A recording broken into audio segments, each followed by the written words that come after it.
Hey everybody, welcome in to the South Harmon NFL Fantasy Team Previews for the upcoming 2024 season. I am your host, Eric Vanek, and you can find me on Twitter at Eric Vanek NFL. And with me is Koopa, and he can be found at Dynasty Koopa on Twitter as well. Just a quick little synopsis of what we're going to be going over here. It's going to be a preview of all 32 NFL teams. And we're going to be doing this over the next several weeks, releasing them for you guys on both YouTube and in podcast format. Going to try our best to keep these between 15 and 20 minutes each. I know that might be a little shock to some people, me and including trying to get these to 15 to 20 minutes, but we're going to try our best. We're going to talk about our thoughts on all these players for the upcoming season and what we can expect from them, especially from a fantasy lens. We'll be giving you our thoughts on all these players too. Just a reminder too, these are the players that we're recording as of the recording right now that have signed with the team. So some players may sign after this if you're watching this later in July or August or somewhere down the road. We had a couple signings here recently, so I've added those in, so that's good. But just in case for future reference, we'll be going over the quarterback, the running back, wide receiver, tight end, and the O lines for each team. And any of the drafted rookies for these positions, we're going to give you a little look into their draft profiles as well, and how we can expect them to fit into these teams. So, first team up is going to be the Buffalo Bills. So, Coach Sean McDermott, offensive coordinator Joe Brady are still there. Some of the key players that left, obviously, Stephon Diggs was traded to Houston. Gabe Davis did sign with Jacksonville this offseason, and Mitch Morse, the center, was cut. I forget where he signed, but he did sign somewhere. Targets and vacated air yards. So there's a lot on this team. Obviously, with Diggs and Davis leaving, 317 targets, 3,353 air yards have vacated this team. One of the highest in the league for sure. So, quarterback position, Koopa, I'm going to let you take it off with the quarterbacks. Yeah, so the Buffalo Bills, we all know Josh Allen. He's been the QB one or two the past 4 years. He's last year he had a 92.1 PFF, the top quarterback out of all the quarterbacks in the NFL. So realistically, Josh Allen, number one or number two quarterback in the league, both for redraft and dynasty. Fully expect him to be there. In whatever case, if he does go down, now that hasn't happened in years, and honestly, I think it's because Josh Allen's a pretty tough guy. The only thing that's going to take him off the field is like a broken bone or something. But the guy to own as that backup is Mitchell Trubisky. He was the backup in Buffalo a couple of years ago before he went to Pittsburgh, and now he's returning back to Buffalo to be the backup again. So presumably that means that they like him enough to trust him holding the clipboard behind Josh Allen and being an emergency guy if needed. They also have I don't know how to pronounce this guy's last name, but Shane Bukele, maybe? Bouchel. Um, Buchel. Yep. And so he's going to be the third quarterback as of right now because he's the third guy on the roster. We know that NFL teams are dressing that third quarterback. At least most of them are. But the Bills only kept two on their initial 53 man last year.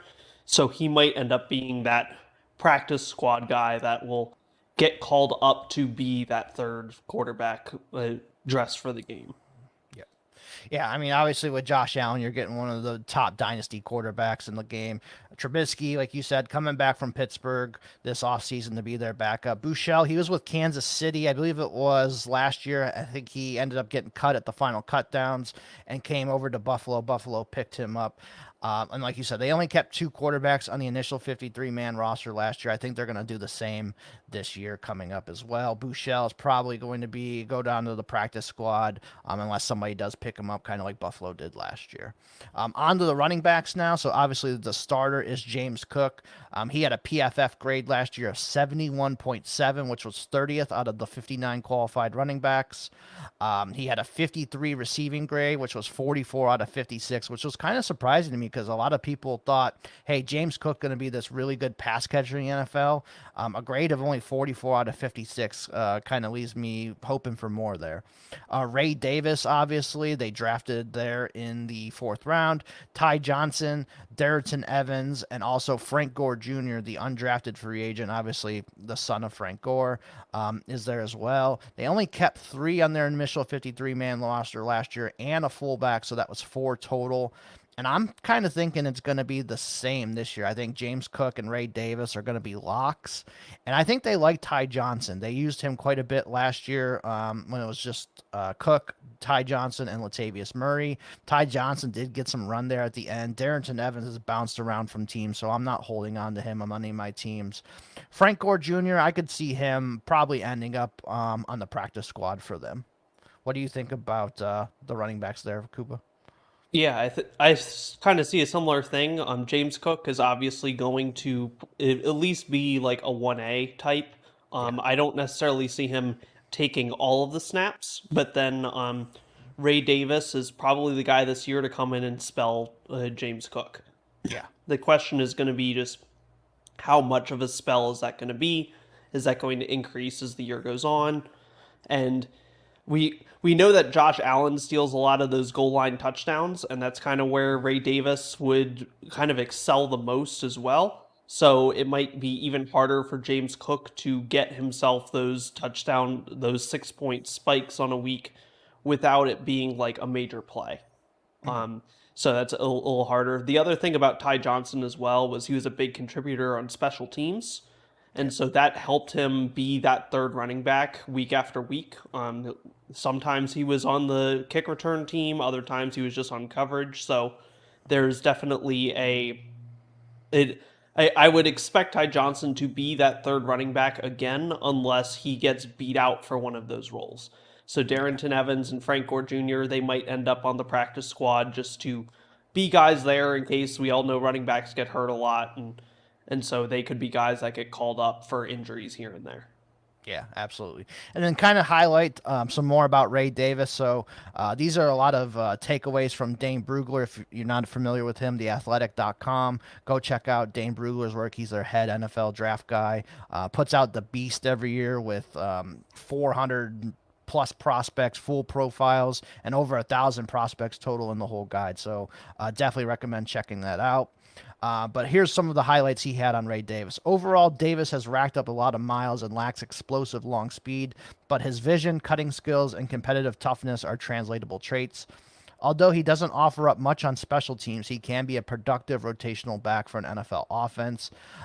He also became the first college player ever to rush for 1,000 yards on 3 different FBS programs with Temple, Vanderbilt, and Kentucky last year. His college PFF grade was an 87.5.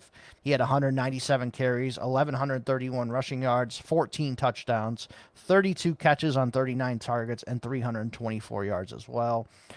He had a 77.3 zone grade and a zone runs and a 91.6 gap grade on gap runs, which is what the Bills run a mix of, is a zone and gap. So I would expect he's going to be able to handle that. 751 yards after contact were 26 best in the whole country, and 51 missed tackles force, which was tied for 42nd in the country. So I really think Ray Davis is honestly a younger version of Latavius Murray. So I think he can fit in that role. He's a really good receiver too. So I think if James Cook can't handle that receiving role like we saw with his PFF grade from last year, I think Ray Davis can definitely get in there and at least be, could this be a 60-40 split? That's probably what I'm expecting.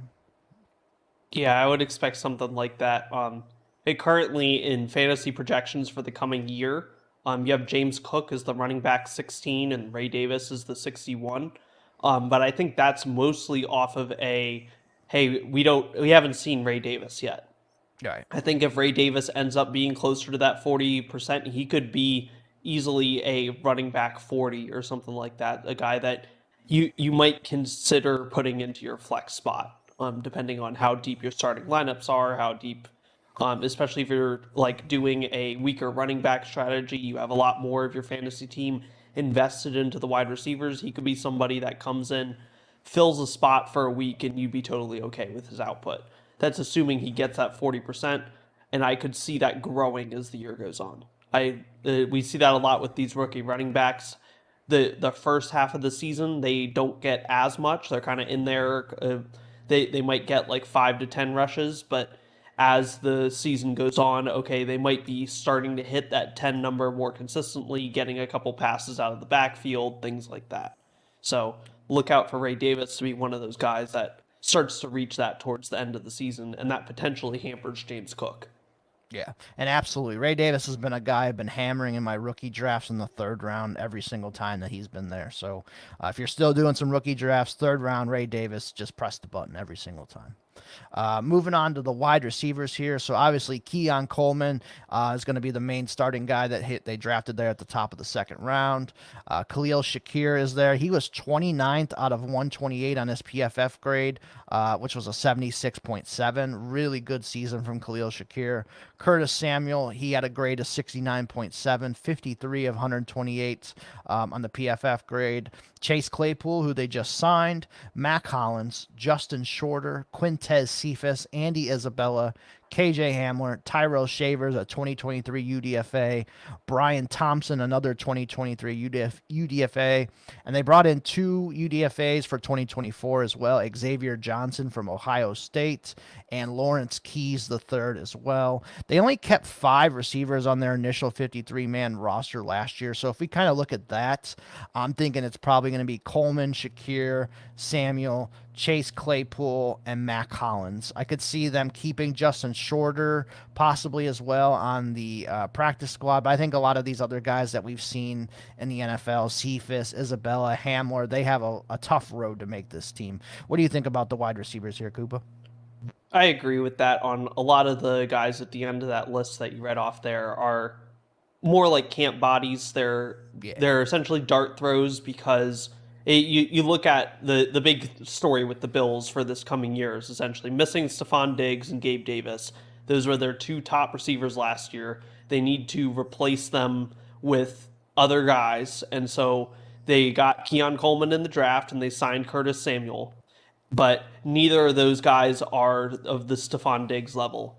And Gabe Davis, it was always disappointing from a fantasy lens in terms of how much you wanted him to do on the Bills offense, in terms of what the potential was there for him. But from an NFL perspective, he was a really good receiver. He filled his role, he did his job, and so them losing him, they're trying to find somebody to fill that. I am a little bit worried, just personally, about Keon Coleman. Of just like everything I've seen is that, hey, he's going to be somebody that you might need to be using him in the slot. Matt Harmon talked about how he would be really good in the slot in the NFL, but if you try to make him an X receiver, he's not going to do that well. Well, then the first interview with the Bills GM that you see after the draft, he's like, "Yeah, we are going to try to put Keon Coleman outside." Yeah. It's like, okay, that might not go as well for Keon Coleman. Yeah. Curtis Samuel is somebody that who's been silently doing really, really well. I think just the fact that he was on Washington, that there's multiple guys there that are also other good receivers. Like Curtis Samuel is one of those guys that currently he's wide receiver 55 in redraft for this year. I could see him sneakily being somebody that when you get to the end of the season, if he's like wide receiver 30, I would not be surprised by it. Just somebody that can come in, he'll just end up soaking up a lot of these targets, especially if Keon Coleman does not do as well as you would think based on where he got drafted and what the general community sentiment is on him. Khalil Shakir is one of those guys that is going to fill that slot role, and that's what he filled for them last year. So I understand they're trying to put Keon Coleman outside because then that would kind of cannibalize what Khalil Shakir is. But you're going to those 3 wide receivers. They're all between wide receiver 50 and wide receiver 61 in terms of where they're projected for fantasy right now. And you know that with the Bills, with Josh Allen, somebody's going to have to step up. And so it's just a matter of which one is it. You can almost take a dart throw at all 3 and just and hope that one of them exceeds expectation enough that now they're a usable regular weekly starter in your lineup. Yeah. Just one little quick note on Curtis Samuel. So obviously when Joe Brady was the offensive coordinator with Carolina, that coordinated with Curtis Samuel's best pro career as well. In Carolina. Then they used him as a running back a little bit, used him on those jet sweeps, and used him in all different kinds of ways. So obviously, this is a Joe Brady favorite player is Curtis Samuel. So I could see Curtis Samuel being somebody who does have some fantasy value this year. I agree with you on that. Quickly on Keon Coleman, he had 50 catches on 87 targets, 658 yards, 11 touchdowns, 13.2 yards per catch last year. He played 280 snaps out wide and 119 slot snaps last year. He had a 70.7 PFF grade against man coverage. He had 2 drops. 6.3 yards after catch, which was tied for 118th in the nation. His ADOT, which was average depth of target, was 12.4 yards, which was 201st in the nation. He had 8 catches for 257 yards on deep balls, which is characteristically about a 20-yard pass or longer. 11 for 168 in the slot. He's an impressive contested catch guy, strong against press coverage, lack of separation skills, and he had a limited route tree, only ran a basic vertical stem tree. Another thing Dane Brugler said on him is he's similar to Cortland Sutton. So if you kind of think about like what Cortland Sutton is as a player, he thinks that's similar to what Keon Coleman can do. Josh Allen also wanted this guy from one of the press conferences from the GM. Josh Allen wanted him, talked about his ability to catch back shoulder type throws, kind of like what Rodgers and Devontae Adams used to do all the time. So he believes that Keon Coleman can hit this route with them. So maybe this is a guy, if he can get on the same page with Josh Allen, we can expect Keon Coleman to kind of take over there for the top receiver spot, take over for Stephon Diggs. All right, so now on to the tight ends real quick. Obviously, Dalton Kincaid is there, their first-round pick from last year. He was 20th of 72 with a 68.8 PFF grade last year. Dawson Knox is the backup. They have Quinton Morris, Trey McKitty, and Zach Davidson. They kept 3 on the initial 53-man roster last year, and I think it's going to be the same. It's the same group. So Kincaid, Knox, and they really like Quinton Morris. I think that's going to be your main 3 there for the tight ends. What do you think about Kincaid this year coming up? I think Kincaid last year we were seeing him do really well in the receiving game, especially as the season went on. And with the talent that has left in the receiver room and how new a lot of these receivers are, I can see Kincaid being that extra guy that maybe picks up some of those vacated targets and those vacated air yards that we were talking about at the beginning of this. And I wouldn't, if you have a league where maybe you've got like a 2 tight end league or you've got a lot of tight end premium, I would not sleep on Dawson Knox either. Even right now, he's ranked as tight end 32. So if you think about that, that means he's above at least one other tight end that's a starting tight end on a team. And we know that even before Kincaid was there, he was a productive tight end. Like he wasn't like a top tier or anything, but he was getting you high tight end to production. And he's somebody that the Bills still like. He'll still go out there and run routes, and Josh Allen will still throw it to him. He's not somebody that's only going to be out there blocking and he's never going to catch a pass sort of thing. So especially with this receiver room where it's a bunch of new guys or a bunch of guys that are maybe limited in what they're able to do, it's another guy who might end up having a more productive year that we don't necessarily expect just because the opportunity might end up being there. We know Josh Allen is good. We know he's going to get the ball to whoever is out there and getting open. And so if we expect that Kincaid's going to be one of those guys, but Knox might end up being another one of them too.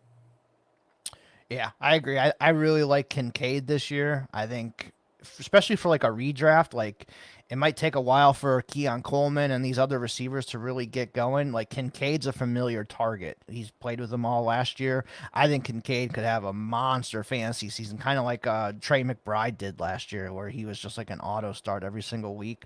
I think Kincaid could have that, especially if things don't break right for the wide receivers there.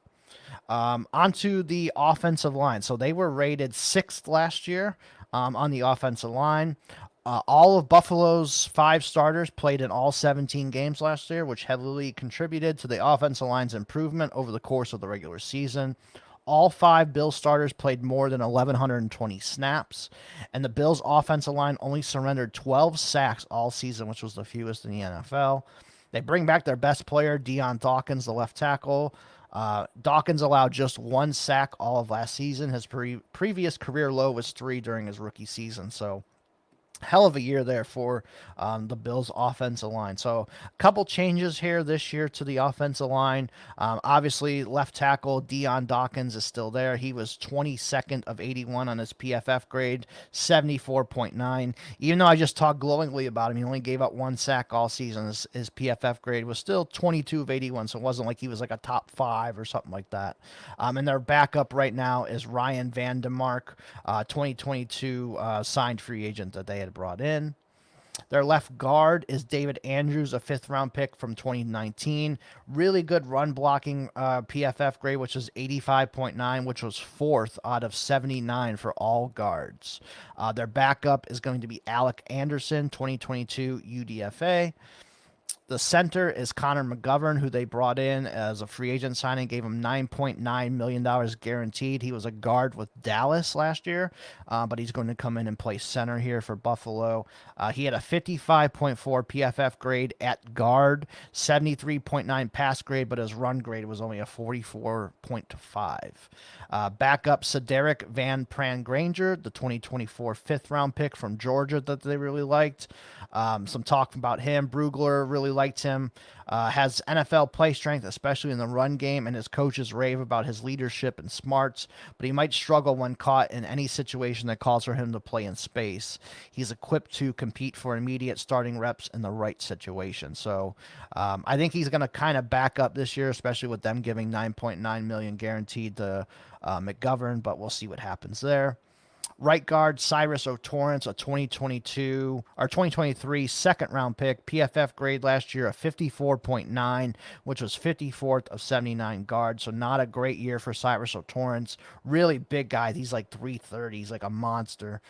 So we'll see what happens there. Hopefully he can improve in his 2nd season coming up here. Backup Travis Clayton was a 2024 7th-round pick, which he was one of the international players that was drafted. He's from England. He's 6'7", 300 pounds. He ran a 4.81 40 and had a 1.68 10-yard split, which was really important for offensive line. That was the best among all guards in this draft class, was that 1.68 10-yard split for Travis Clayton. Big dude, very, very raw, obviously coming over from England. So I think this is a guy that's probably going to spend some time on the practice squad. If he makes the team, he's got all the talent in the world to make the team. So if he picks it up quickly here, he could be somebody that's really good for them. And then right tackle Spencer Brown, he was a 2021 3rd-round pick for them. 70.1 PFF grade, which was 32 of 81 tackles.